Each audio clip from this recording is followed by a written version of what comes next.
ಅಂತಕ್ಕಂಥ ಮಾತನ್ನು ಯಡಿಯೂರಪ್ಪನವರು ನಾನು ಕೇಳಿದೆ.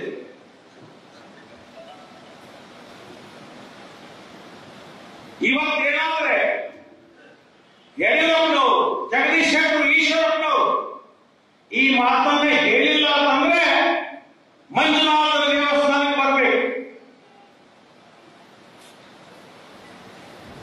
ಮಂಜುನಾಥ ದೇವಸ್ಥಾನದಲ್ಲಿ ಈ ಮಾತನ್ನ ಹೇಳಿಲ್ಲ ಅಂತ ಅವರು ಬಾಯಿಂದ ಹೇಳಿದ್ರೆ ನನ್ನ ರಾಜಕೀಯ ನಿವೃತ್ತಿಯನ್ನು ನಾನು ಘೋಷಣೆ ಮಾಡ್ತೇನೆ. ಹೇಳಿದೀನಿ ಅಂತ ಅನ್ನೋದಾದ್ರೆ ಕೊಟ್ಟ ಮಾತಿಗೆ ನೀವು ನಡ್ಕೋಬೇಕು. ನೀವು ಕುಮಾರಸ್ವಾಮಿ ಹೇಳಿದ್ರಲ್ಲ ವಚನ ಪ್ರಶ್ನ ಅಂತೇಳಿ, ನಿಮ್ಮ ವಚನವನ್ನ ಪಾಲಿಸುವಂತ ಕೆಲಸವನ್ನ ನೀವು ಮೂರು ನಾಯಕರು ಮಾಡಬೇಕು.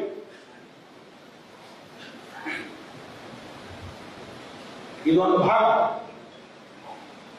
ಅದೇನೇ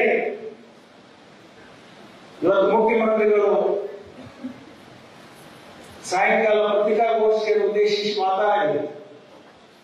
ನನಗೆ ಬಹಳ ಸಂತೋಷ, ನನಗೆ ಖುಷಿ ಆಯ್ತು.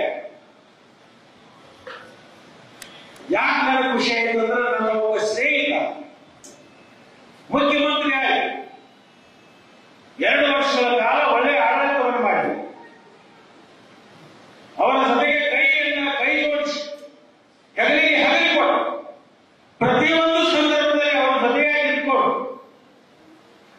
ನನ್ನ ಮಂತ್ರಿ ಇರಲಿಲ್ಲ, ಅವರು ಮುಖ್ಯಮಂತ್ರಿ ಆದ್ಮೇಲೆ ನನ್ನ ಮಂತ್ರಿ ತೆಗೆದ ಮಾತು ಬೇರೆ. ಆದರೆ ನನಗೆ ಹೆಮ್ಮೆ ಇದೆ, ನನ್ನೊಬ್ಬ ಗೆಳೆಯ 2 ವರ್ಷಗಳ ಕಾಲ ಈ ರಾಜ್ಯದ ಮುಖ್ಯಮಂತ್ರಿಯಾಗಿ ಕೆಲಸವನ್ನು ನಿರ್ವಹಿಸತಕ್ಕಂಥದ್ದು ಅವಕಾಶ ಸಿಕ್ಕಿರ್ತಕ್ಕಂಥದ್ದು ನನಗೆ ಹೆಮ್ಮೆ ಇದೆ. ಅವನ ಬಗ್ಗೆ ಗೌರವ ಇದೆ, ಅವನ ಬಗ್ಗೆ ಇನ್ನಷ್ಟು ನನಗೆ ಪ್ರೀತಿ ಕುಕ್ಕಿದೆ ಅಂತಕ್ಕಂಥ ಮಾತನ್ನ ನಾನು ಹೇಳಿಕೆ ಬಯಸ್ತೀನಿ. ಆದ್ರೆ ಅದೇ ಒಬ್ಬ ಸ್ನೇಹಿತ, ಅದೇ ಒಬ್ಬ ಮುಖ್ಯಮಂತ್ರಿ ಇವತ್ತು ಸಾಯಂಕಾಲ 4 ಗಂಟೆಗೆ ಲಕ್ಷ್ಮಣ ಸವದಿ ಅವರಿಗೆ ಸ್ಪರ್ಧಿಸಲಿಕ್ಕೆ ಅವಕಾಶ ಇಲ್ಲ ಅಂತಕ್ಕಂಥ ಮಾತನ್ನು ಹೇಳಿದ್ರಲ್ಲ, ಭಲೇ ಬಸವರಾಜ ಬೊಮ್ಮಾಯಿ ಅವರು ನಿಮಗೆ ದೇವರು ಒಳ್ಳೆಯದನ್ನು ಮಾಡಿ ಅಂತಕ್ಕಂಥದ್ದನ್ನ ಈ ಸಂದರ್ಭದಲ್ಲಿ ನಾನು ಹೇಳ್ತೀನಿ. ನಾನು ನಿಮಗೆ ಯಾವತ್ತೂ ದ್ರೋಹ ಮಾಡಿದೆ. ಸುಮಾರು 30 ವರ್ಷದ ಕಾಲ ನಾವು ಸ್ನೇಹಿತರಿದ್ದೀವಿ. ಬಸವರಾಜ ಬೊಮ್ಮಾಯಿ ಸಾಹೇಬ್ರೆ, ನಾನು ಇನ್ನೊಂದು ಮಾತು, ನಾನು MLC ಅವರಿಗೆ ಬಂದಾಗ ಇನ್ನೂ 1 ವರ್ಷ ಖಾಲಿ, ಅವಾಗ 2 ವರ್ಷ ಸೀಮಿತ, 3 ವರ್ಷ ಆದ್ಮೇಲೆ ನಾನು ಅವರಿಗೆ ಹೋಗಿದ್ದೆ. ಬೊಮ್ಮಾಯಿ ಸಾಹೇಬ್ರು ಕೇಳಿದೆ, ನೀನು MLC ಆಗಿ ಮುಂದುವರಿತೀರಿ ಹೇಗೆ? ನನಗೇನು ಆಸಕ್ತಿ ಇಲ್ಲ ಒಂದು ಮಾತು ಹೇಳಿದೆ, ನೀವು MLC ಆಗಿ ಮುಂದುವರಿಸಿ ಸೂಕ್ತ.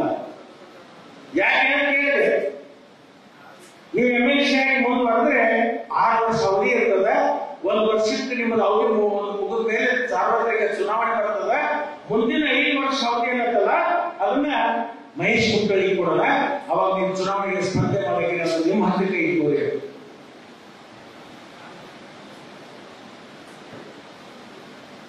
ಆ ಮಾತನ್ನು ಕೇಳಿ ನಾನು ಮತ್ತೆ ವಿಧಾನ ಪರಿಷತ್ ಸದಸ್ಯ ಹಾಗೂ ಟೈಮ್ನಾಗೂ ಕೂಡ ಹುಟ್ಟಿದ್ದು 6 ಜನ ನನ್ನ ಹೆಸರಿನ ಮೇಲೆ ಗುಂಡೇರಿಸಿದ ಹೊರ. ಅವ್ರು ಯಾರು ಅಂತ ನಾನು ಹೇಳಕ್ ಹೋಗೋದು, ನನ್ನ ಹೆಸರಿನ ಮೇಲೆ ಗುಂಡೇರಿಸಿದ ಹಾಕಿ. ಆದರೆ ಇವತ್ತು ಸನ್ಮಾನ್ಯ ಬಸವರಾಜ ಬೊಮ್ಮಾಯಿ ಸಾಹೇಬರು ಮುಂದೆ ಮತ್ತೆ ಅವರು ಗೆದ್ದು ಬಂದು ಈ ರಾಜ್ಯದ 5 ವರ್ಷಗಳ ಕಾಲ ಮುಖ್ಯಮಂತ್ರಿ ಆಗಿ ಈ ದೇಶಕ್ಕೆ, ರಾಜ್ಯಕ್ಕೆ ಹೆಸರನ್ನು ಕಳಿಸುವಂತ ಕೆಲಸ ಬೊಮ್ಮಾಯಿ ಸಾಹೇಬರಿಗೆ ಆ ಭಗವಂತ ಒದಗಿಸಿಕೊಡ್ಲಿ ಅಂತ ಹೇಳಿ ನಾನು ಸುಮಾರು ಕೋರ್ತೀನಿ. ನಾಳೆ 13ನೇ ತಾರೀಕು ದಿವಸ ಸಾಯಂಕಾಲ 4 ಗಂಟೆಗೆ ನನ್ನ ಕ್ಷೇತ್ರದ ಜನರನ್ನ ಕರೆದು ಅವರ ಅಭಿಪ್ರಾಯಗಳನ್ನು ಕೇಳಿ, ನನ್ನ ಕ್ಷೇತ್ರದ ಜನ 20 ವರ್ಷಗಳ ಕಾಲ ನನ್ನನ್ನು ಸಾಕಿ ಸಲಿಲಿ ನನ್ನನ್ನು ಬೆಳೆಸಿದರು. ಅವರೆಲ್ಲರ ಅಭಿಪ್ರಾಯಗಳನ್ನು ಕೇಳಿ ಅವ್ರು ಎತ್ಕೊಟ್ರೆ ಅವ್ರು ಉಡಿವರೆಗೆ ಇರ್ತಿದ್ರು, ಹೋಗಿದ್ರೆ ಅವ್ರ ಪಾದದ ಕೆಳಗೆ ಇರ್ತಿದ್ರು.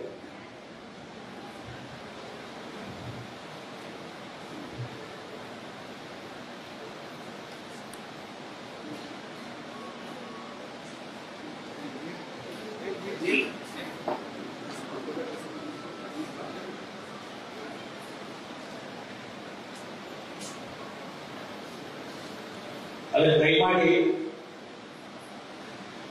ಮಾಧ್ಯಮದ ಸ್ನೇಹಿತರ ಮುಖಾಂತರ ನನ್ನ ಕ್ಷೇತ್ರದ ಜನತೆಗೆ ನಾನು ವಿನಂತಿಯನ್ನು ಮಾಡ್ಕೊಳ್ತೀನಿ. ನಿಮ್ಮ ಸ್ಪಷ್ಟವಾಗಿರತಕ್ಕಂಥ ಅಭಿಪ್ರಾಯವನ್ನ ನೀವು ಕೊಡಬೇಕು. ನನ್ನ ರಾಜಕೀಯ ಭವಿಷ್ಯಕ್ಕೆ ದಿಕ್ಕನ್ನು ತೋರಿಸುವಂತ ಕೆಲಸ ನೀವು ಮಾಡಬೇಕು. ರಾಜಕೀಯದಲ್ಲಿ ಮುಂದುವರಿಬೇಕು, ವರಿಬಾರದು. ಮುಂದುವರಿದಾದ್ರೆ ಯಾವ ದಿಕ್ಕಿಗೆ ಹೋಗಬೇಕು, ಯಾವ ದಿಕ್ಕಿನಿಂದ ನಾನು ಹೆಜ್ಜೆಯನ್ನ ಇಡಬೇಕು ಅಂತಕ್ಕಂಥ ತೀರ್ಮಾನವನ್ನ ನನ್ನ ಕ್ಷೇತ್ರದ ಜನ ನನಗೆ ಮಾರ್ಗದರ್ಶನವನ್ನ ಮಾಡಬೇಕು ಅಂತ ಹೇಳಿ ಅತ್ಯಂತ ಕೈ ಮುಗಿದು ನಾನು ಕಳಕಳಿಯಿಂದ ನಿಮ್ಮೆಲ್ಲರಿಗೂ ನೀವು ಯಾವ ದಿಕ್ಕಿಗೆ ಹೋಗ್ತೀರಿ ಆ ದಿಕ್ಕಿಗೆ ಹೋಗ್ತೀನಿ. ನೀವು ಯಾವ ನಿರ್ಧಾರ ಹೋಗ್ಬೇಕು ಅಂತ ಹೇಳಿದ್ರೆ ಆ ನಿರ್ಧಾರವನ್ನು ತಗೋತೀನಿ. 20 ವರ್ಷಗಳ ಕಾಲ ನಾನು ಹೇಳಿದ್ದೇ ನೀವು ಕೇಳಿದ್ರಿ. ಈ ಸರಿ ನಾನು ನಿರ್ಧಾರ ತಗೋದಿಲ್ಲ. ನೀವು ಯಾವ ನಿರ್ಧಾರವನ್ನ ಮಾಡಬೇಕು ಅಂತ ಹೇಳಿದ್ರಿ ಆ ನಿರ್ಧಾರವನ್ನ ಖಂಡಿತವಾಗಿಯೂ ನಾನು ಮಾಡ್ತೀನಿ. ಇದು ಸುಳ್ಳು ಮತ್ತು ಮೋಸದ ಮಾತಲ್ಲ. ಇದು ಶಿವಯೋಗಿಯ ಜನ್ಮಸ್ಥಳದಲ್ಲಿ ನಿಂತು ಈ ಮಾತನ್ನ ನಾನು ಹೇಳ್ತಾ ಇದ್ದೀನಿ. ನಿಮ್ಮ ನಿರ್ಧಾರಕ್ಕೆ ನಾನು ಬದ್ಧನಾಗಿದ್ದೀನಿ ಅಂತಕ್ಕಂಥ ಮಾತನ್ನ ಈ ಸಂದರ್ಭದಲ್ಲಿ ನಾನು ಹೇಳಿ ಬಯಸ್ತೀನಿ. ನೀವು ಮನೆಯಲ್ಲಿ ಇರಬೇಕು ಅಂದ್ರೆ ಮನೆಯಲ್ಲಿ ಇರ್ತೀನಿ, ಚುನಾವಣೆಗೆ ಬರಬೇಕು ಅಂದ್ರೆ ಚುನಾವಣೆಗೆ ಬರ್ತೀನಿ. ಚುನಾವಣೆಗೆ ಬಂದಂತ ಸಂದರ್ಭದಲ್ಲಿ ಯಾವ ಪಕ್ಷದಿಂದ ಸ್ವತಂತ್ರೋ ಅಥವಾ ಏನು ಕತೆ ನೀವು ಯಾವ ಮಾರ್ಗವನ್ನ ತೋರಿಸ್ರಿ ಆ ಮಾರ್ಗದಲ್ಲಿ ನಾನು ಹೆಜ್ಜೆ ಇಡಲಿಕ್ಕೆ ಸಿದ್ಧರಿದ್ದೀನಿ ಅಂತಕ್ಕಂಥ ಮಾತನ್ನ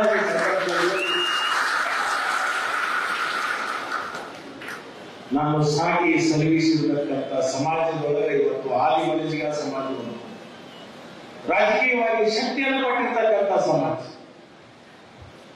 ಬಹುಶಃ ನಿಮ್ಮನ್ನ ನಾನು ತಂದೆ ತಾಯಿಯ ಸ್ವರೂಪದಲ್ಲಿ ನೋಡ್ತಕ್ಕಂಥ ಸಮಾಜ ಯಾವುದಾದ್ರೆ ಅದು ಆದಿಮನುಷ್ಯ ಸಮಾಜ ಅಂತ ಹೇಳಿ ನಾನು ಎದೆ ತಟ್ಟಿ ಹೆಮ್ಮೆಯಿಂದ ನನ್ನ ಇಷ್ಟಗಳು ರಾಜಕೀಯ ಕಷ್ಟಕಾಲದಲ್ಲಿದ್ದೀವಿ, ರಾಜಕೀಯ ಸಂಕಟದಲ್ಲಿದ್ದೀವಿ. ಈ ಸಂದರ್ಭದಲ್ಲಿ ನನ್ನನ್ನು ಕೈ ಬಿಡಬಾರದು ಅಂತ ಹೇಳಿ ಮತ್ತೊಂದು ಸಲ ನಿಮ್ಮಲ್ಲಿ ನಾವು ಅಂತರಾಳದಿಂದ ನಿಮ್ಮನ್ನ ಕೈ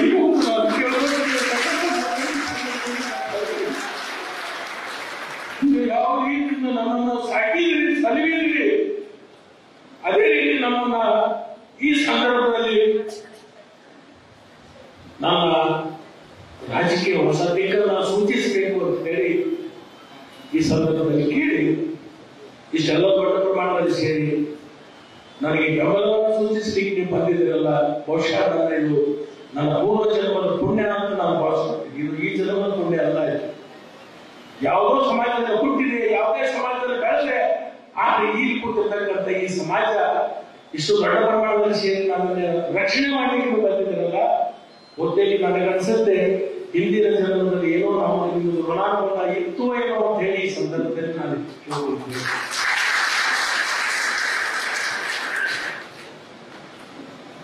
ಇರಲಿ, ನಾನು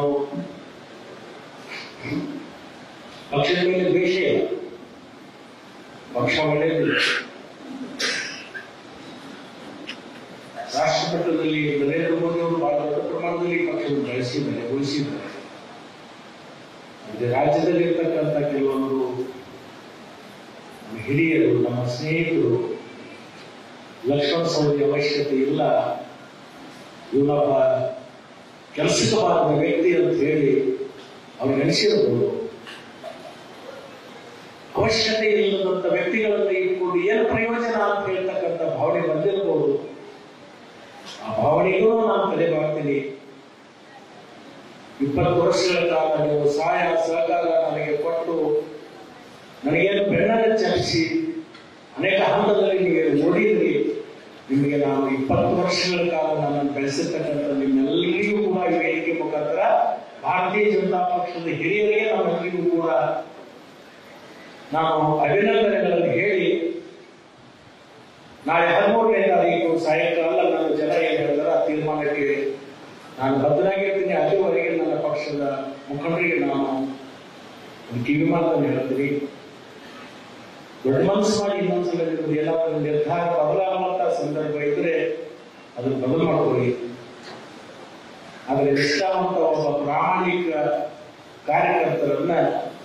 ಮನೆಯಿಂದ ಹೊರಗೆ ತಪ್ಪುವಂತ ಕೆಲಸ ಮಾತ್ರ ಮಾಡಬೇಡಿ, ನೀವು ಇನ್ನೂ ಅವಕಾಶ ಇದೆ ಅಂತ ಹೇಳಿ ಈ ಸಂದರ್ಭದಲ್ಲಿ